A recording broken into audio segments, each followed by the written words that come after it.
Olá, seja muito bem-vindo ao Sã Doutrina. O Sã Doutrina é o programa da Igreja Presbiteriana de Pinheiros que oferece a você gratuitamente um curso básico de Teologia Reformada. Nós estamos estudando o grande tema Cristologia e esse é o programa de número 52 do Sã Doutrina. O subtema que nós estamos estudando desse grande tema Cristologia é o tema O Estado da Exaltação de Cristo. E como nós vimos nos programas anteriores, que você pode acompanhar, se você perdeu algum programa, é só entrar na playlist da Igreja Presbiteriana de Pinheiros, né, ali no canal do YouTube, e procurar por Sã Doutrina. Nós já temos aí 51, esse é o 52, né, o 52º programa Sã Doutrina, então acompanhe junto conosco aí, faça propaganda, espalhe esse conteúdo aí para os seus irmãos e irmãs, para aqueles que gostam de teologia, tá? Então, estamos estudando o grande tema Cristologia. Dentro do tema Cristologia, estamos estudando o subtema O Estado da Exaltação de Cristo, que, como nós vimos, ele é dividido em 4 grandes estágios ou aspectos. Primeiro estágio ou aspecto desse subtema, o Estado da Exaltação de Cristo, é a ressurreição de Cristo, isso nós já estudamos há 2 programas atrás. O segundo estágio ou aspecto desse subtema, o Estado da Exaltação de Cristo, é a ascensão, tá? Isso nós vimos no programa anterior, e hoje nós veremos o terceiro e o quarto estágio ou aspecto do Estado da Exaltação de Cristo, e nós estudaremos então a entronização de Cristo à mão direita de Deus e a volta física de Cristo. Então, repetindo esses 4 estágios ou aspectos do Estado da Exaltação de Cristo. A ressurreição de Cristo, nós vemos a exaltação de Cristo na sua ressurreição, nós vemos também na sua ascensão, então 2 subtópicos que nós estudamos anteriormente, e hoje nós veremos e terminaremos esse grande subtópico, o estado da exaltação de Cristo, estudando a entronização de Cristo à mão direita de Deus Pai e a volta física do Senhor Jesus Cristo.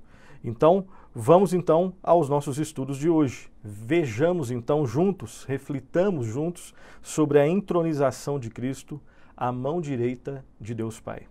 Como sempre nós fazemos, nós vamos fazer algumas considerações iniciais.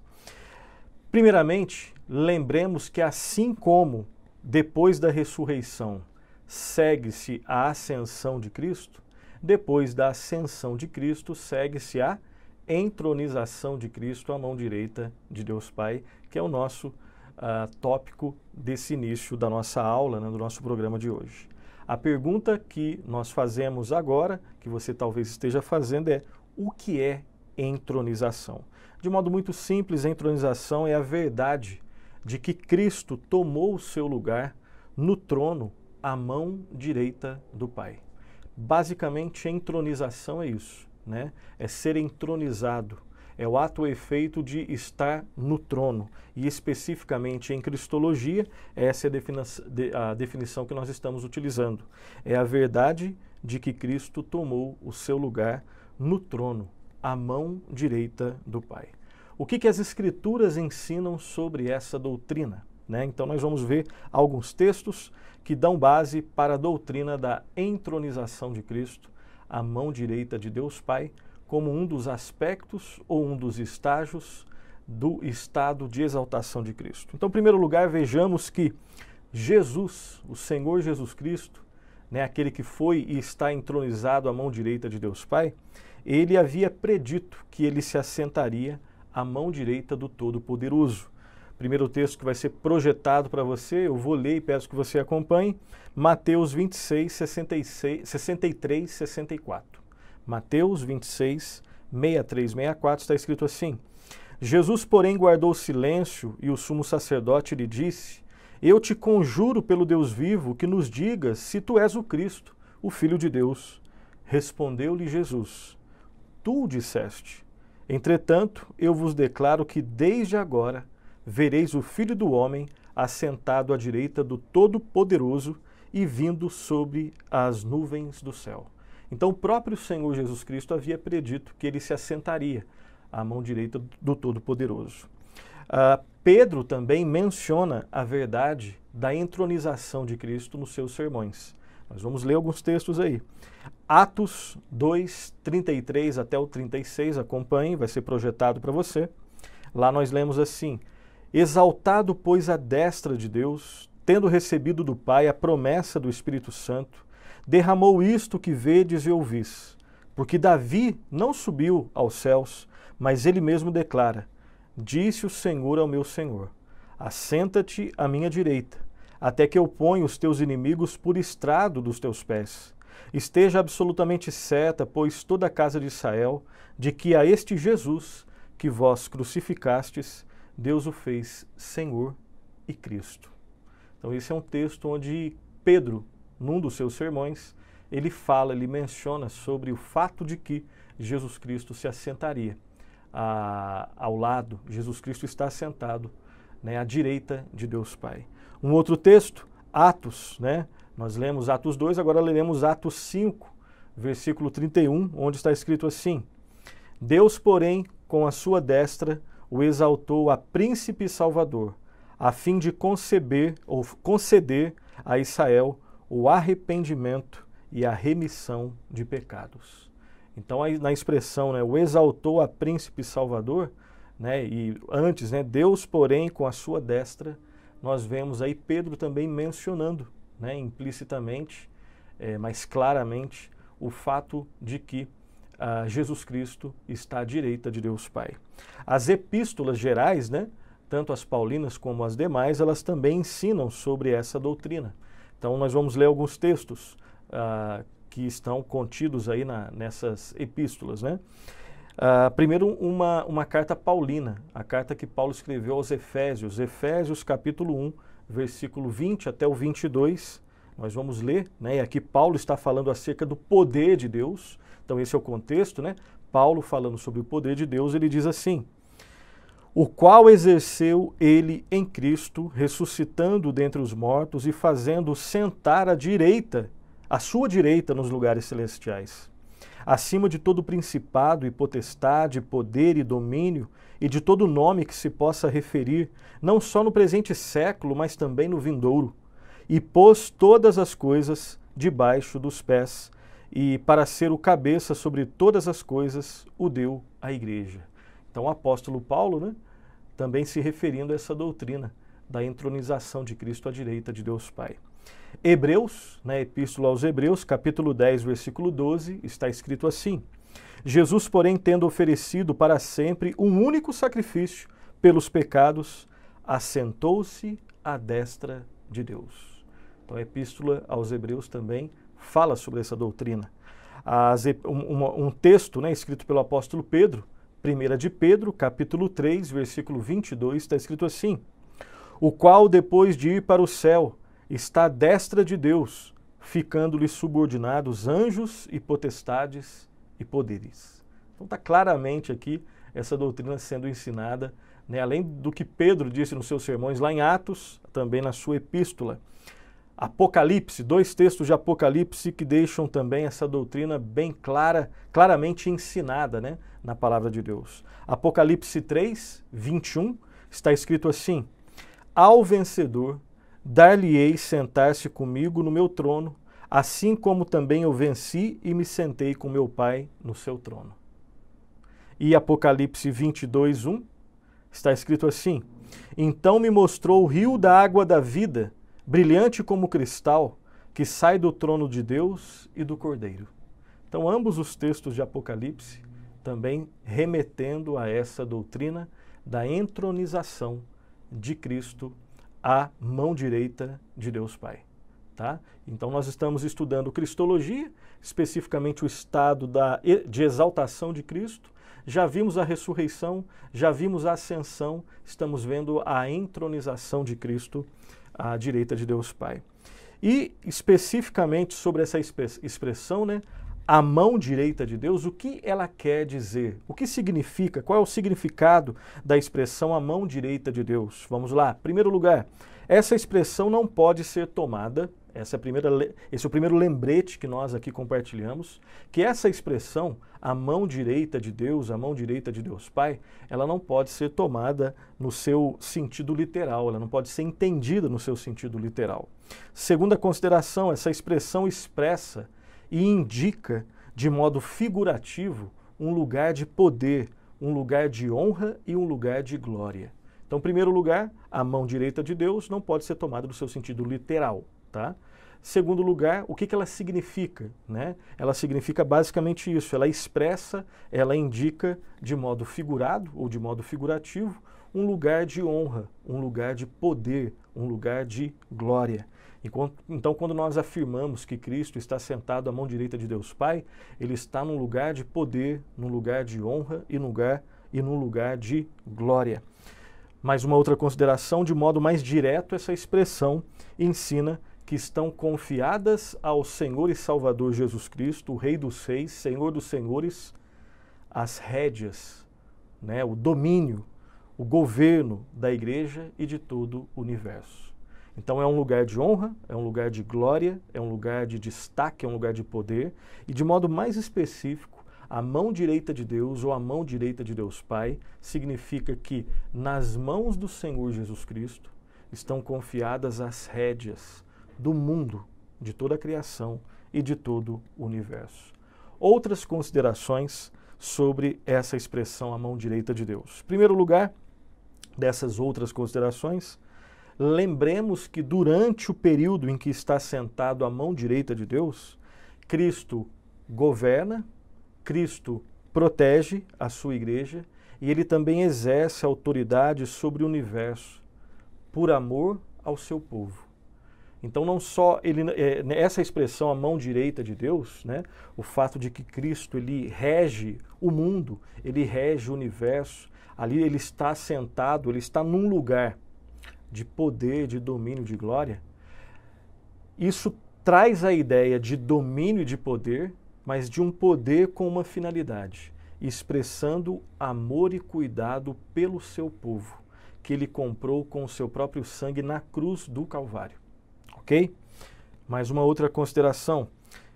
Essa expressão também nos faz pensar que Cristo apresenta o seu sacrifício terminado, perfeito, consumado, essa é a melhor expressão, consumado ao Pai. Ele apresenta o seu sacrifício consumado ao Pai, tornando eficaz e garantindo a todos os crentes os seus benefícios por sua intercessão constante. Então Cristo, ele exerce domínio, poder, ele expressa glória e honra, assentado à direita do Pai. Isso também, além da questão do poder, além da transmissão dessa ideia de poder, isso transmite também cuidado em relação ao seu povo, que ele comprou na cruz com seu próprio sangue perfeito, puro, poderoso, precioso, e também traz essa ideia de que ele exerce domínio e autoridade sobre tudo, especificamente sobre o seu povo, e aqui nessa última consideração nossa, ele também apresenta, né, significa, reflete essa ideia da apresentação do seu sacrifício consumado ao Pai. Mais do que isso, ele também garante que esse sacrifício é perfeito, é de uma vez por todas, para todos aqueles que nele creem, e Cristo intercede junto ao trono de graça pelos seus. Cristo intercede ao Pai pelo seu povo. E por fim, essa expressão também ensina que Cristo continua a ensinar, olha só que maravilhoso, continua a ensinar o seu povo, ou ao seu povo, por intermédio do Espírito Santo e pela instrumentalidade dos seus servos. Então Cristo, que está à direita do Pai, intercedendo pelos seus, ele continua ensinando aos seus. O Espírito Santo, né, é o iluminador de toda essa obra e ele utiliza aqueles que fazem parte do povo de Deus para ensinar sobre essas verdades. Então perceba, né, que mesmo que de forma assim bastante resumida, quantas preciosidades, quantas verdades que alimentam a alma estão presentes nessa doutrina. Então, de modo rápido, era isso que nós queríamos compartilhar sobre essa doutrina, que está relacionada diretamente ao estado de exaltação de Cristo. Especificamente, a doutrina, nós já vimos, né, a doutrina da ressurreição, a doutrina da ascensão e a doutrina da entronização de Cristo à direita de Deus Pai. Vamos então à última, né, o último estágio ou último aspecto do estado de exaltação de Cristo. Ressurreição, ascensão, entronização de Cristo à direita de Deus Pai e, por fim, a volta física do Senhor Jesus Cristo. Como sempre fazemos, algumas considerações iniciais. Então, nós chegamos ao último e ao mais elevado estágio do estado da exaltação de Cristo. E esse estágio mais elevado do estado de exaltação de Cristo é a sua volta, é a sua segunda vinda física. Jesus Cristo voltará. Jesus Cristo virá fisicamente, levar a sua igreja, julgar e levar a sua igreja.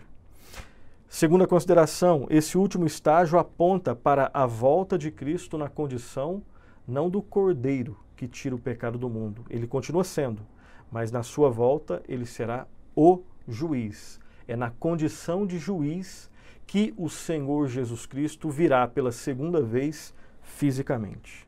E uma terceira consideração é que Jesus se refere à sua volta de uma forma especial.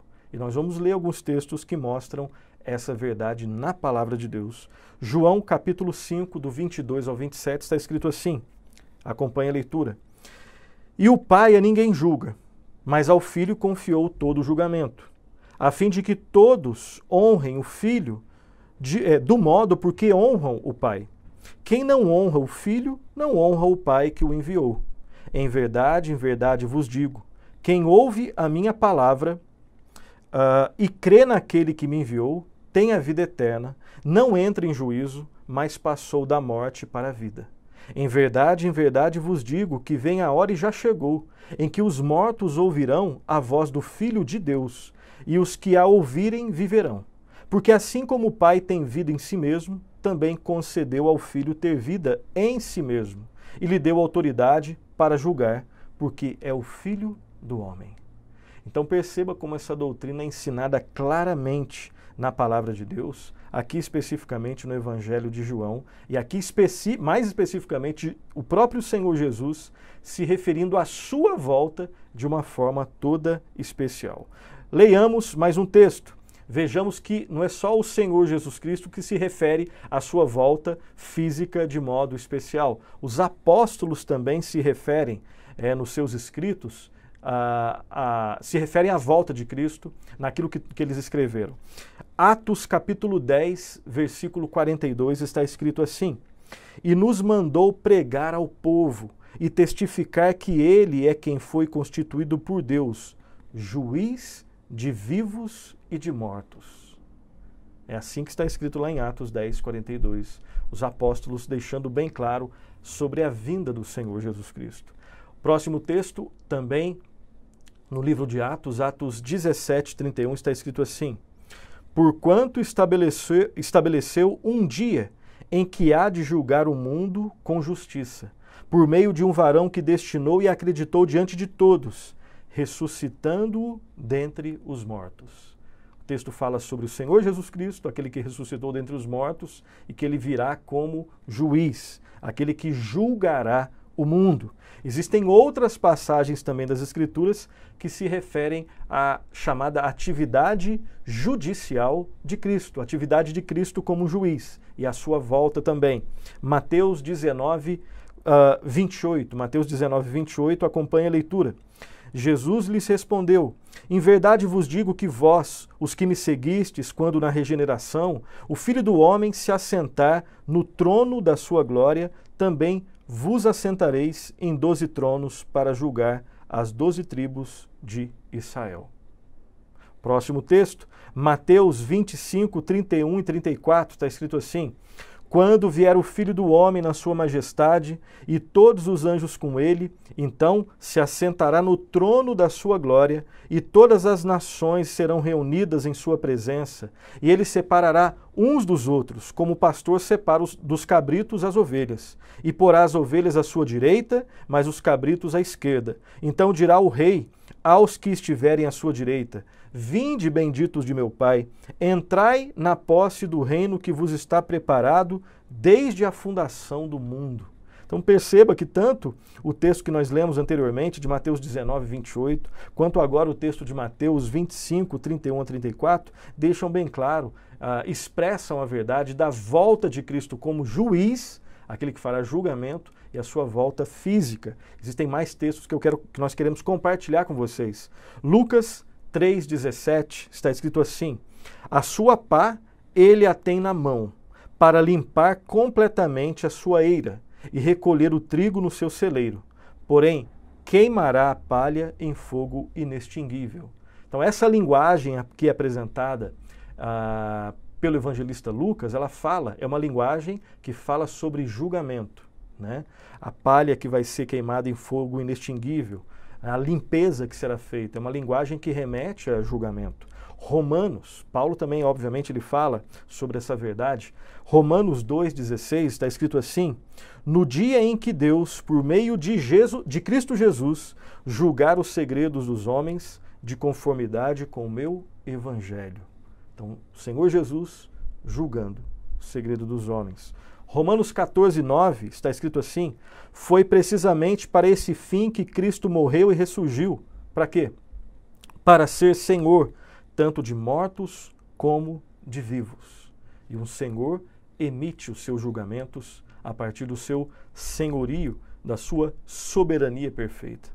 2 Coríntios 5,10 está escrito assim: porque importa que todos nós compareçamos perante o tribunal de Cristo, para que cada um receba segundo o bem ou o mal que tiver feito por meio do corpo. Muito claro o fato de que Jesus Cristo voltará e exercerá o seu poder de juiz.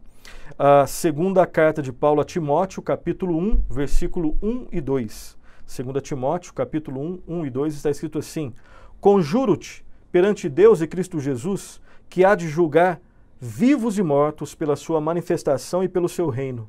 Prega a palavra, insta, quer seja oportuno, quer não, corrige, repreende, exorta com toda a longanimidade e doutrina. Então perceba que, embora o texto fale de outros assuntos também, nessa carta que Paulo escreve a Timóteo, ele deixa muito claro, né, que Jesus Cristo é aquele que julga vivos e mortos. E também Tiago deixa isso bem claro, né? Tiago 5, versículo 9, está escrito assim: irmãos, não vos queixeis uns dos outros, para não serdes julgados. Eis que o juiz está às portas. Deixa bem claro também a verdade do julgamento, e o juiz é o Senhor Jesus Cristo. Vejamos também que a Bíblia nos ensina a esperar uma volta física e visível de Jesus Cristo. Então nós vimos vários textos que falam sobre a verdade escriturística bíblica de que Jesus Cristo voltará como juiz. Vejamos alguns outros textos que deixam bem claro que Jesus Cristo voltará como juiz, mas especificamente essa sua volta será uma volta física e visível. Todo olho verá. Então vejamos o texto, ou alguns textos, né? Especificamente um texto agora e depois nós veremos outros. Atos capítulo 1, versículo 10 e 11, está escrito assim: e estando eles com os olhos fitos no céu, enquanto Jesus subia, eis que 2 varões vestidos de branco se puseram ao lado deles e lhes disseram: varões galileus, por que estáis olhando para as alturas? Esse Jesus que dentre vós foi assunto ao céu, virá do modo como vistes subir. Ou seja, da mesma forma como Jesus subiu, ele também virá, ele voltará. E você verá, será visível, né? E está implícito aqui também, Jesus Cristo estava fisicamente, ele subiu fisicamente, ele voltará fisicamente. Então fala da fisicalidade e da visibilidade da segunda vinda do Senhor Jesus Cristo. Mesmo depois do Pentecostes, e aqui o texto que nós lemos está nesse contexto, né? Mas mesmo depois do Pentecostes, nós somos ensinados a esperar a vinda do Senhor Jesus Cristo. Vamos ler alguns textos. Vamos lá, acompanhe. Primeira carta de Paulo aos Coríntios, capítulo 1, versículo 7, está escrito assim: de maneira que não vos falte nenhum dom, aguardando vós a revelação de nosso Senhor Jesus Cristo. E essa expressão, a revelação, né, aguardando a revelação do Senhor Jesus Cristo, ela remete à sua segunda vinda, a volta de Cristo. 1 Coríntios 4, 5, está escrito assim: portanto, nada julgueis antes do tempo, até que venha o Senhor, o qual não somente trará à plena luz as coisas ocultas das trevas, mas também manifestará os desígnios dos corações. E então cada um receberá o seu louvor da parte de Deus. Né? Volta de Cristo. Perceba que essa volta ela será física e visível também. Mais textos que nós vamos ler juntos aqui. Primeira carta de Paulo aos Coríntios, capítulo 11, versículo 26. Porque todas as vezes que comerdes este pão e beberdes o cálice, anunciais a morte do Senhor até que ele venha. Então, mais um texto, assim como o anterior, que deixa bem claro, além de outras verdades, especificamente as verdades que nós queremos destacar aqui. Que mesmo depois do Pentecostes, no contexto do Pentecostes, já existe um texto que deixa bem claro que Cristo voltará, visivelmente, fisicamente. E depois de Pentecostes, outros textos que deixam bem claro que o povo de Deus deve aguardar, ansiar a vinda do Senhor Jesus Cristo. Próximo texto, carta de Paulo aos Colossenses, capítulo 3, versículo 4, está escrito assim: quando Cristo, que é a nossa vida, se manifestar, então vós também sereis manifestados com Ele em glória. E esse manifestar é a sua vinda, né? É a sua segunda vinda, é a sua volta. Primeira carta de Paulo aos Tessalonicenses, capítulo 4, de 15 a 17. Ora, ainda vos declaramos por palavra do Senhor isto: nós, os vivos, os que ficarmos até a vinda do Senhor, olha só, vinda do Senhor, de modo algum precederemos os que dormem. Porquanto o Senhor mesmo, dada a sua palavra de ordem, ouvida a voz do arcanjo e ressoada a trombeta de Deus, descerá dos céus, e os mortos em Cristo ressuscitarão primeiro.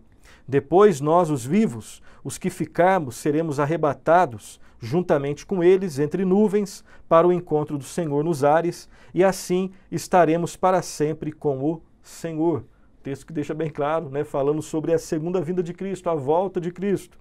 Segunda carta de Paulo aos Tessalonicenses, capítulo 1, do 7 até o 10, está escrito assim: e a vós outros que sois atribulados, alívio juntamente conosco, quando do céu se manifestar o Senhor Jesus com os anjos do seu poder, em chama de fogo, tomando vingança contra os que não conhecem a Deus e contra os que não obedecem ao evangelho de nosso Senhor Jesus. Estes sofrerão penalidade de eterna destruição, banidos da face do Senhor e da glória do seu poder, quando vier para ser glorificado nos seus santos e ser admirado em todos os que creram, naquele dia, porquanto foi crido entre vós o nosso testemunho. Os dois textos de Tessalonicenses, né? O primeiro, que está presente na primeira carta de Paulo, o segundo na segunda carta de Paulo, deixando bem claro a verdade de que Cristo voltará, e o povo de Deus é ensinado a esperar a volta de Cristo. Mais dois textos ainda sobre esse assunto. Carta de Paulo a Tito, né? Capítulo 2, versículo 13, está escrito assim: aguardando a bendita esperança e a manifestação da glória do nosso grande Deus e Salvador, Jesus Cristo. O texto fala da divindade de Cristo e fala que o povo de Deus aguarda, né? Aguarda a volta desse Cristo que é divino. E o último texto, Apocalipse, capítulo 1, versículo 7, capítulo 1, versículo 7, está escrito assim: eis que vem com as nuvens, e todo olho verá, até quantos o traspassaram, e todas as tribos da terra se lamentarão sobre ele, certamente. Amém. Então todos esses textos, além de outros, mostram a verdade da volta física de Jesus Cristo, da volta visível do Senhor Jesus Cristo, do fato de que o povo de Deus é ensinado a aguardar, a esperar, a ansiar a volta do Senhor Jesus Cristo. Nós perguntamos qual é o propósito da segunda vinda de Cristo. Qual é o propósito? Em primeiro lugar, julgar o mundo. Ele virá como um juiz. Nós vimos vários textos que comprovam, atestam essa verdade. Segundo lugar, além de julgar o mundo, aperfeiçoar a salvação do seu povo.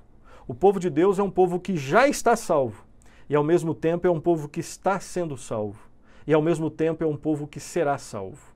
Os três tempos da salvação. Todo cristão é aquele que já foi salvo, passado, já foi salvo do quê? Do domínio do pecado. O povo de Deus também é um povo que está sendo salvo, presente. Está sendo salvo do quê? Do poder do pecado. E o povo de Deus, ao mesmo tempo em que já foi salvo, passado do domínio do pecado, está sendo salvo do poder do pecado, processo de santificação. Nós podemos usar a linguagem soteriológica no futuro também. É um povo que será salvo do quê? Da presença do pecado. E tudo isso tem a ver com a volta do Senhor Jesus Cristo. E na volta do Senhor Jesus Cristo, o processo de salvação, ele se completará. Ele será pleno. O povo de Deus experimentará a plenitude do processo de salvação, ou se você quiser um termo mais chique, a plenitude do processo soteriológico. Mas independente da salvação soteriológica, isso aqui é secundário. Atentemos para aquilo que é prioritário. Não vai mais existir nenhum tipo de resquício, nenhuma mancha, nenhum efeito do pecado. Jesus Cristo é o Salvador perfeito, que salvou, que salva e salvará o seu povo. E na sua segunda vinda esse processo será completo, pleno e perfeito. Glória a Deus por isso. Então o propósito da segunda vinda de Cristo, julgar o mundo. Os cristãos já foram julgados com Cristo na cruz. Ele virá julgar o mundo e aperfeiçoar a salvação do seu povo. Plenamente, perfeitamente, gloriosamente, finalmente, eternamente. E uma frase aqui, essa frase não será projetada para você, é uma frase bem curta do Luiz Berkoff, que é o teólogo que nos ajuda, né? Nós estamos pedindo ajuda aos universitários para fazer os nossos programas, nós sempre indicamos uma bibliografia para vocês, né? E um dos textos básicos que nós estamos utilizando, além das escrituras, obviamente, é o livro de teologia do Luiz Berkoff, tanto a sua teologia sistemática em alguns casos, mas principalmente o Manual de Teologia Cristã. E ele diz o seguinte, Luiz Berkoff: a segunda vinda de Cristo, abre aspas, marcará a vitória completa da sua obra redentora. E essa frase resume, né, esse finalzinho aqui do nosso programa. A segunda vinda de Cristo marcará a vitória completa de sua obra redentora. A obra de Cristo já é redentora, mas ela será terminada e marcada na sua segunda vinda. Ok? Vamos então para as nossas considerações finais e as aplicações, terminando assim o programa de hoje. Em primeiro lugar, a doutrina da entronização de Cristo à mão direita de Deus Pai prova a confiabilidade das Escrituras, pois trata-se de uma doutrina baseada em promessas e profecias bíblicas. A maioria dessas promessas e profecias já se cumpriram. Outras estão se cumprindo e outras se cumprirão. A principal delas que está para se cumprir, a volta do Senhor Jesus Cristo. Além de falar de cristologia, fala também de bibliologia. A Bíblia, como nós já vimos lá no início dos nossos programas, né? Estamos no programa 52, lá nos primeiros programas, quando nós falamos sobre inspiração, inerrância, suficiência, autoridade das Escrituras, aqui nós estamos conectando bibliologia com cristologia. E essa doutrina, né, a doutrina da entronização de Cristo à mão direita do Pai, ela fala sobre também a confiabilidade das Escrituras. Uma segunda consideração final, a doutrina da entronização de Cristo à mão direita de Deus Pai ensina sobre a majestade, sobre o poder e sobre a soberania de Jesus Cristo. E essas verdades, quais verdades? A majestade de Cristo, o poder de Cristo, a soberania de Cristo, deixam muito claro que Jesus Cristo não é só um homem perfeito. Ele é o homem-Deus, o Deus-homem. Jesus Cristo é divino. Essas doutrinas deixam bem claro a divindade do Senhor Jesus Cristo. Terceira consideração, a doutrina da entronização de Cristo à mão direita de Deus Pai mostra o cuidado soberano e amoroso de Cristo para com seu povo, para com a sua igreja, para com a sua noiva. Essa verdade deve nos encher de esperança, de fé e de amor por Cristo e nos levar à consagração e a um testemunho autêntico num mundo caído, principalmente nesse contexto no qual nós estamos inseridos. Jesus Cristo é aquele que está com o seu povo, não abandona o seu povo, e que nós sejamos cada vez mais transformados à sua imagem. Quarta consideração, a doutrina da entronização de Cristo à direita de Deus Pai ensina sobre a perfeição do sacrifício de Cristo, que nos proporciona, presta atenção, que nos proporciona perdão, purificação e completa redenção. Além disso, essa doutrina também nos ensina sobre a verdade de que o Senhor Jesus Cristo intercede pelo seu povo de forma constante e eficaz junto ao Pai. Não há nada mais importante, preste atenção, na vida e na morte do que essas verdades. Nós estamos aqui falando sobre a segurança da salvação. O alvo da salvação, ele é atingido de forma perfeita, porque Cristo é aquele que atingiu esse alvo e ele é perfeito. Eu faço uma pergunta, preste atenção. Alguém que é alvo da intercessão de Cristo pode se perder de forma final? Repito, alguém que é alvo da intercessão de Cristo, lembrando que a intercessão de Cristo é constante e eficaz. Alguém que é alvo da intercessão de Cristo pode se perder de forma final? Não estou falando que ele pode se desviar. O crente, infelizmente, ele pode se desviar. Mas a pergunta aqui é outra. Será que alguém que é alvo da ação do Espírito Santo, do amor do Pai, do sacrifício de Cristo, da obra do Espírito Santo e da intercessão constante e eficaz de Cristo, será que uma pessoa dessa pode se perder de forma final? Não sei como é que você responde, eu sei como uma palavra responde. Não, definitivamente não. E aí eu faço uma outra pergunta. Alguém que sabe disso, será que vai querer viver uma vida de ingratidão e uma vida relaxada? Não sei como é que você responde, mas a palavra diz não. Glória a Deus por isso. Aqueles que são alvo do amor do Pai, da obra do Filho e da obra do Espírito Santo, das intercessões constantes e eficazes de Cristo, nunca vai poder se perder de forma final. Nunca, nunca.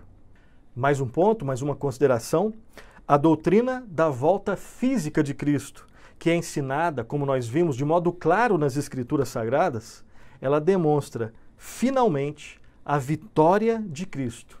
E a volta de Cristo deve ser esperada com expectativa por parte do povo de Deus. Que nós possamos crescer nesse ensino e nessa verdade. Um outro ponto, uma outra consideração, é que nós devemos ter cuidado com os falsos profetas que pregam falsas profecias, que falam de falsos cristos e que distorcem a segunda vinda do Senhor Jesus Cristo. Infelizmente, existem vários grupos heréticos, que infelizmente distorcem o entendimento bíblico sobre a pessoa de Cristo, sobre a obra de Cristo e sobre a segunda vinda de Cristo. Um desses grupos é o grupo conhecido como Testemunha de Jeová, ou Testemunhas de Jeová, no plural. Infelizmente, esse grupo, eles distorcem o ensino bíblico sobre a pessoa de Cristo, sobre a obra de Cristo, e só aí já já é suficiente para não se dar ouvidos, e eles também distorcem sobre a segunda vinda de Cristo. Eles já marcaram a vinda de Cristo várias vezes, Cristo não veio, esse é um dos sinais do falso profeta, aqueles que ensinam mentiras a respeito da Bíblia, sobre a pessoa de Cristo, sobre a obra de Cristo e sobre a sua segunda vinda. Cuidado, sejamos bíblicos, tá? Não precisa nem ficar estudando esses grupos. Estude a palavra de Deus que você já se equipa contra as mentiras do diabo. Equipe-se com a verdade da palavra de Deus e você estará mais longe, você estará preparado para rebater as mentiras do diabo, ok? Outra consideração, a segunda vinda de Cristo, como nós vimos aqui, ela será física e será visível, ok? Outra consideração, a última consideração, na primeira vinda de Cristo, ele veio como o Cordeiro de Deus que sofreu e foi até a cruz para salvar o seu povo. Na segunda vinda de Cristo será diferente.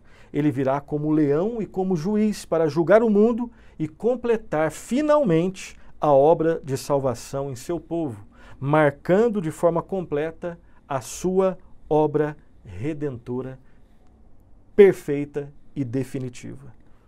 Todos verão e todos confessarão que Jesus Cristo é o Senhor.